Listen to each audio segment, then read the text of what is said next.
Syrian മണ്ണ് ഇസ്രായേലിനെതിരായ ആക്രമികളുടെ താവളമാക്കാൻ സമ്മതിക്കില്ലെന്ന് വിമത നേതാവ് അബു മുഹമ്മദ് അൽ ജുലാനി ഇത് ടൈംസിന് നൽകിയ പ്രതികരണത്തിലൂടെ സിറിയയിൽ പ്രവർത്തിക്കുന്ന ഹിസ്ബുള്ളയ്ക്കും ഇറാന്റെ പിന്തുണയുള്ള പോരാളികൾക്കുമുള്ള മുന്നറിയിപ്പാണ് അദ്ദേഹം നൽകിയിരിക്കുന്നത്. ഒപ്പം സ്വന്തം രാജ്യമെന്ന സന്ദേശം സിറിയൻ ജനതയോട് പങ്കിടുകയും ചെയ്യുന്നു.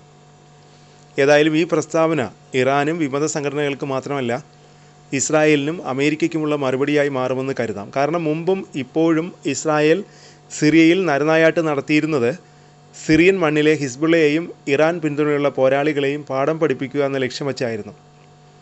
സ്ഥിതിഗതികൾ മാറിയ സ്ഥിതിക്ക് അസദ് ഭരണകാലത്ത് സിറിയയ്ക്ക് മേലേർപ്പെടുത്തിയ ഉപരോധം പിൻവലിക്കണമെന്നും ജൂലാനി പാശ്ചാത്യ രാജ്യങ്ങളോട് ആവശ്യപ്പെട്ടിട്ടുണ്ട്. സിറിയയിലെ വ്യോമാക്രമണം ഇസ്രായേൽ അവസാനിപ്പിക്കണം. ഇസ്രായേലുമായി ഏറ്റുമുട്ടലില്ലെന്ന് നേരത്തെയും ജൂലാനി വ്യക്തമാക്കിയതാണ്. വർഷങ്ങളോളം നടന്ന ആഭ്യന്തര യുദ്ധത്തിൻ്റെ ക്ഷീണം പുതിയ യുദ്ധത്തിന് തങ്ങളെ അനുവദിക്കുന്നില്ല. പ്രദേശത്തെ ഇറാൻ്റെ സ്വാധീനം അപകടകരമായിരുന്നുവെന്നും അതില്ലാതാക്കാൻ സാധിച്ചുവെന്നും ജൂലാനി പറഞ്ഞു. രാജ്യത്തിൻ്റെ പുനർനിർമ്മാണത്തിനാണ് പ്രഥമ പരിഗണന. കൂടുതൽ നാശമുണ്ടാക്കുന്ന സംഘർഷങ്ങളിലേക്ക് സിറിയയെ വലിച്ചിഴയ്ക്കാൻ തനിക്ക് ഉദ്ദേശമില്ലെന്നും ജൂലാനി ആവർത്തിക്കുന്നു. 1947 ഇസ്രായേൽ സിറിയ കരാറിലെ ധാരണകളിൽ ഉറച്ചു നിൽക്കും. UN ദൗത്യസംഘത്തെ തിരിച്ചെത്തിക്കാനുള്ള തയ്യാറെടുപ്പുകൾ നടക്കുകയാണ്. ഇസ്രായേലായാലും മറ്റേത് രാജ്യമായാലും ആരുമായും സംഘടന ആഗ്രഹിക്കുന്നില്ല. സിറിയയെ ആക്രമണത്തിനുള്ള താവളമാക്കാനും അനുവദിക്കില്ലെന്നും അദ്ദേഹം കൂട്ടിച്ചേർത്തു.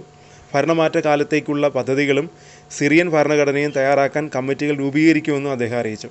ഇതിന് ദീർഘകാലം എടുക്കുമെന്ന് പറഞ്ഞ അദ്ദേഹം ഇസ്ലാമിക നിയമം നടപ്പാക്കുമെന്ന പ്രചാരണങ്ങൾ തള്ളുകയും ചെയ്തു. ജനങ്ങളുടെ വ്യക്തി സ്വാതന്ത്ര്യങ്ങളിലൊന്നും ഭരണകൂടം ഇടപെടില്ലെന്നും ജൂലാനി വ്യക്തമാക്കി. സ്വാഭാവിക സിറിയയായിരിക്കും വരാൻ പോകുന്നത്. അതേസമയം ആചാരങ്ങളെ കൂടി കണക്കിലെടുത്താകും മുന്നോട്ട് പോവുകയെന്നും അബു മുഹമ്മദ് ജൂലാനി കൂട്ടിച്ചേർത്തു. അതേസമയം ഇസ്രായേൽ തങ്ങളുടെ ആക്രമണം കടുപ്പിച്ചിരിക്കുകയാണ്. ഇനി സിറിയയിൽ അവർ എന്ത് പറഞ്ഞ് തുടരുമെന്നത് ചോദ്യചിഹ്നവുമാണ്. അതേസമയം ഇസ്രായേലും അമേരിക്കയും ഒക്കെ വിട്ടുനിന്നാലും ജുലാനിക്ക് വെല്ലുവിളിയാകുക ആഭ്യന്തര വിഷയങ്ങൾ തന്നെയാവും. കാരണം SDS-നോട് സഹകരിക്കാത്ത നിരവധി തീവ്ര സലഫി ഇസ്ലാമിക് ഗ്രൂപ്പുകൾ, അസദിനെ പിന്തുണച്ചുന്ന ഷിയ ഗ്രൂപ്പുകൾ, ഇവയെല്ലാം സ്വന്തം ശക്തി കേന്ദ്രങ്ങളായി കണ്ടിരുന്ന സിറിയയാണ്.